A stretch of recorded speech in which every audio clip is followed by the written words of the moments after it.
Good evening. This is Kathy Beatty with Divorce Support Anonymous, your divorce coach, your divorce mediator, and your divorce groups facilitator. So this evening, I am coming to you from obviously a hotel room. I'm in Dallas, Texas for the AACC conference, which is the American Association of Christian Counselors. And as always, I'm continuing to absorb information so that I can better minister and help you as you go through the trauma of divorce. So today has been a phenomenal day, today and yesterday, listening to such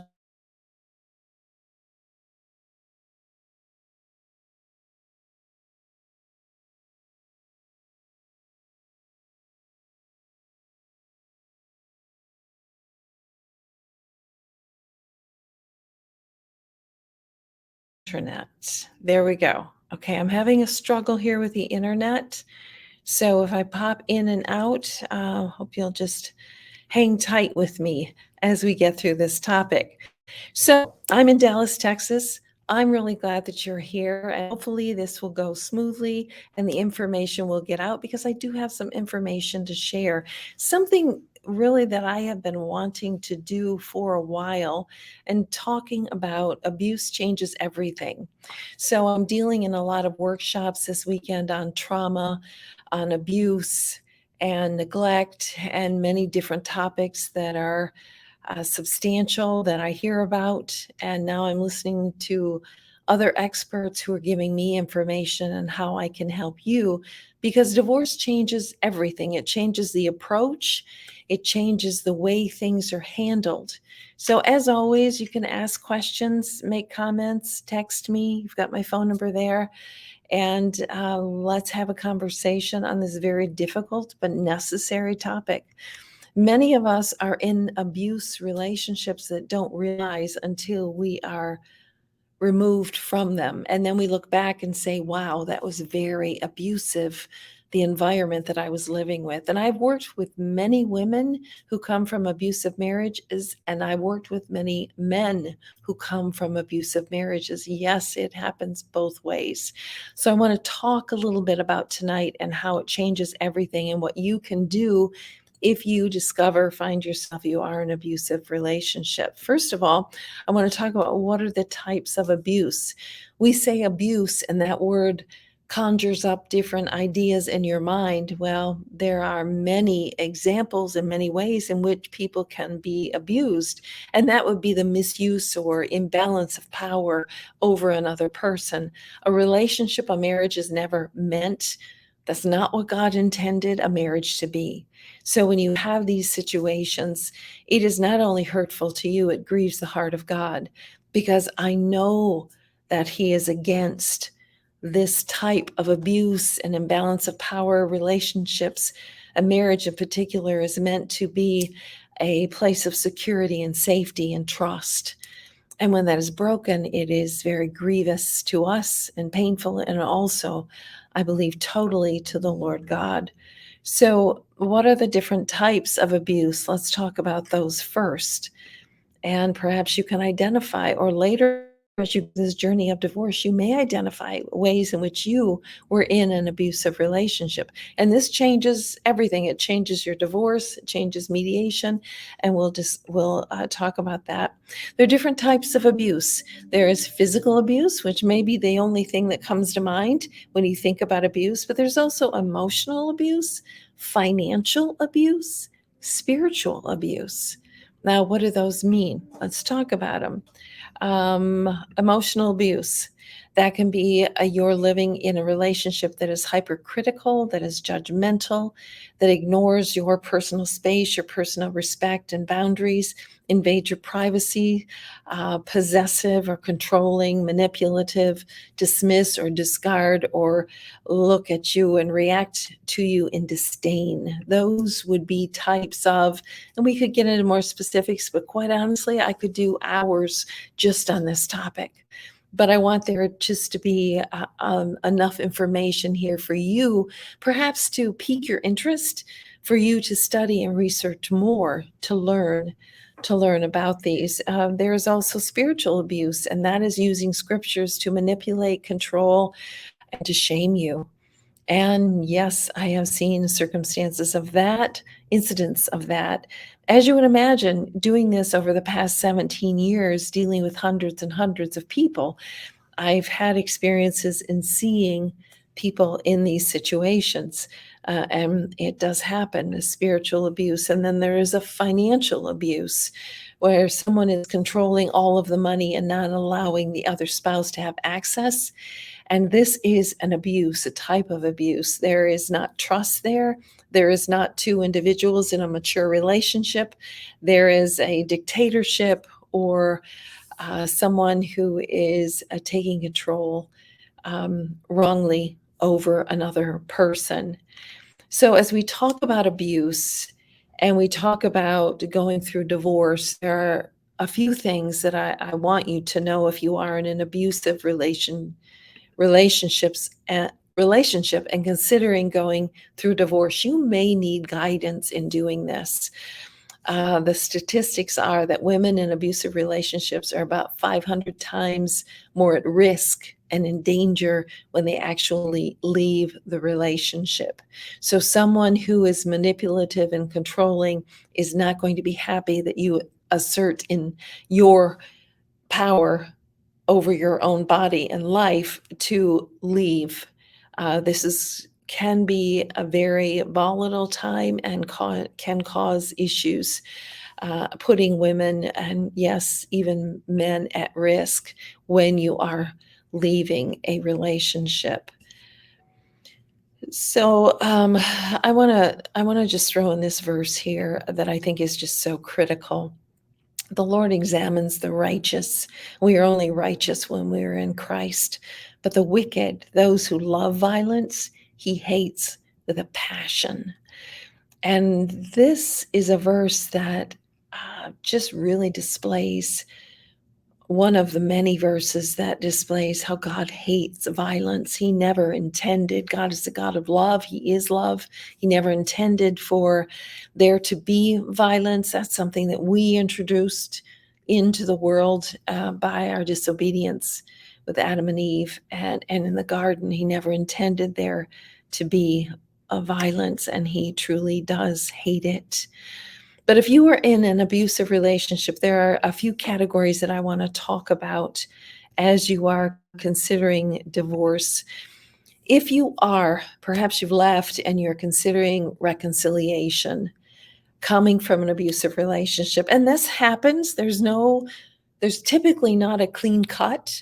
There are these returning back. In fact, an abused woman returns 7 times to an abusive relationship on average before she actually breaks the ties and leaves. But if you have discovered you're in an abusive relationship and you are wanting to try to reconcile, if it is at all possible, it must be done with intense therapy and great guidance.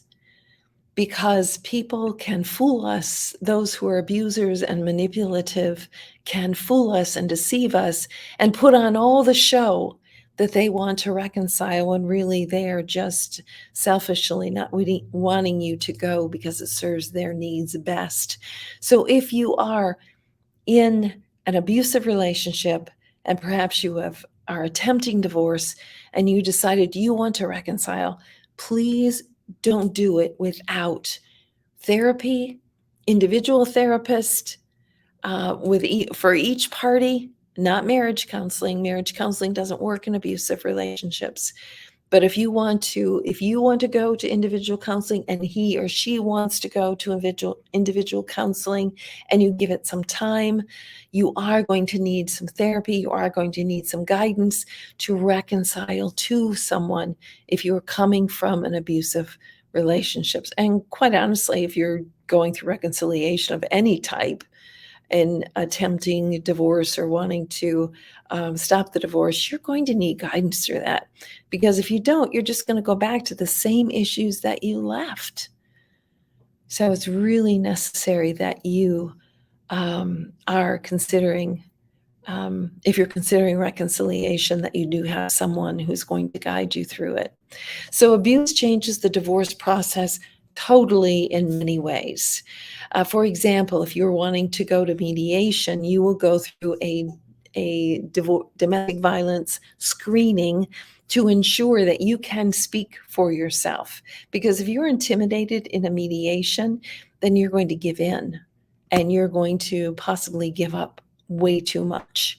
So, in the divorce process, as you file for divorce, you're going to need guidance in that, whether that's from a divorce coach, such as myself, or you're going to have an attorney who's going to guide you through this.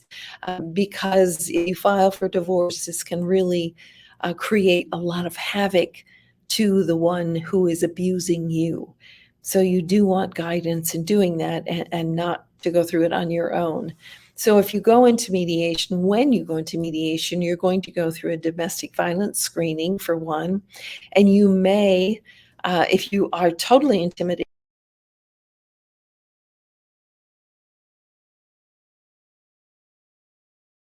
through the legal process more extensively. The attorneys perhaps can go back and forth, or you can do a shuttle mediation, which means you're in another room and your soon to be former spouse is in another room and the mediator goes back and forth and you have your attorney with you, and this way your attorney can stand up for you. So in an abusive situation, the process is going to change. There are going to be safeguards to protect you if you have been abused or if you are intimidated by this individual. It's really, really important. So, communication during and after the divorce, I would highly recommend an app called Family Wizard or a similar one that tracks every communication that you have between you and your former spouse. And not only does it track it, you can share calendars for the children there. Every email, every text, every communication is shared there. So you have a record of it if needed for the courts. And it really just works marvelously for families who have children, active children in different sports and activities so that you can communicate.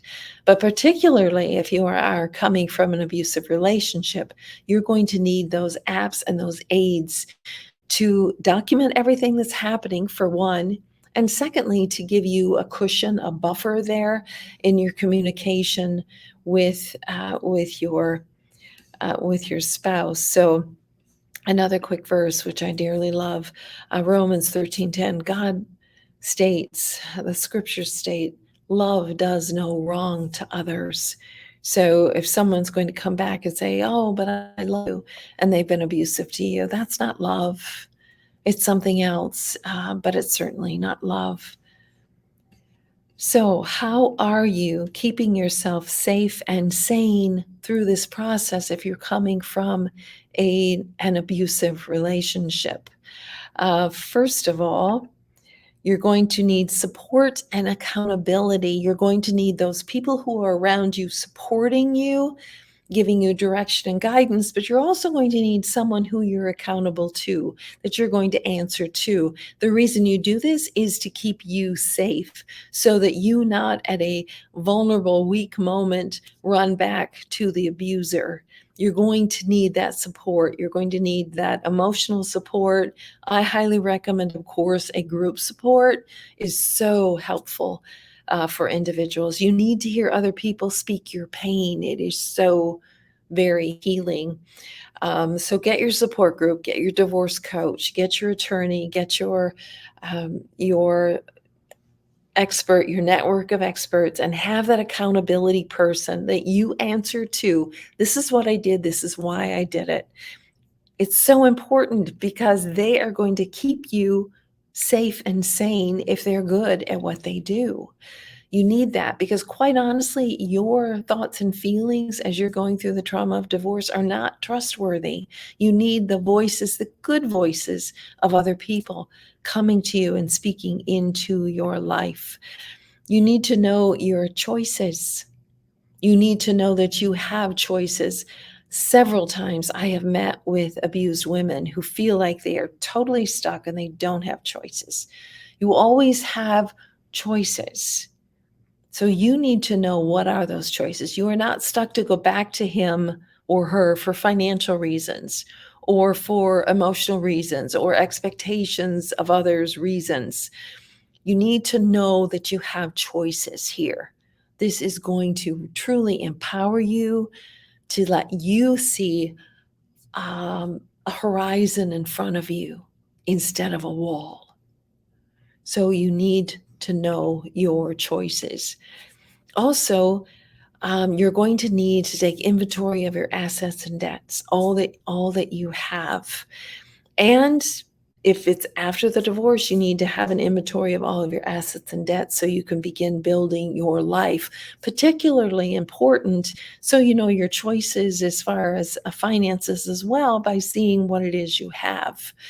So if you put out all your assets and debts, you know, typically going through the divorce, you are going to have possession of half of that, 50%, give or take. And during negotiations, you do negotiate that and trade and whatnot. But you need to know an inventory of your assets and your debts. So this is only just um, a quick, brief overview of if you're coming from an abusive relationship. I did have one other point here, and that is find your expert in the area that you need help. If you go through this and you go through this self-discovery and you have your support, you have your accountability, you may need an expert to come into your life to help guide you through. Maybe that's finances, maybe that is an attorney. In whatever area you need help, seek wisdom. God is the author and the one true source of wisdom. So seek that wisdom because you are going to be making a lot of choices, and you're at a disadvantage because you are so beaten down and oppressed coming from an abusive relationship. So doubly important that you have experts with you, that you seek help, that you have someone who's going to support you and keep you accountable for what you do. So, one final, above all else, guard your heart, because everything you do flows from it. Guard your heart. Keep yourself safe emotionally, financially, legally, intellectually, in every way. Keep yourself safe and guard yourself. This is Kathy Beatty with Divorce Support Anonymous, guiding you every step of the way through the trauma of divorce. Have a good evening from Dallas, Texas, and I will see you next week from Grand Rapids, Michigan. Have a good night.